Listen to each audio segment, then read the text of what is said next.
নমস্কার, জয় মা দুর্গা। আপনারা অনেকেই আমাকে প্রশ্ন করেছেন যে মন্ত্র না করলে কি ইষ্ট সাধনা করা যাবে না, বা সঠিক মন্ত্র যদি উচ্চারণ না হয় সেটা কি অতি আবশ্যক?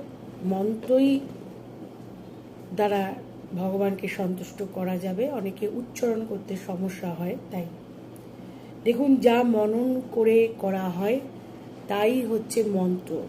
আমি মনে করি যা মন থেকে করা হয়, আপনার ইষ্টর প্রতি বা আপনার ভগবানের প্রতি বা আরাধ্য দেবতার প্রতি আপনার যে ভাবাত্মক যে অনুভূতি, আপনার যে ভালোবাসা, সেই ভালোবাসা শ্রদ্ধা মিশ্রিত যে অনুভূতি এবং তাকে নিয়ে যে মনন করা, তাই হচ্ছে মন্ত্র।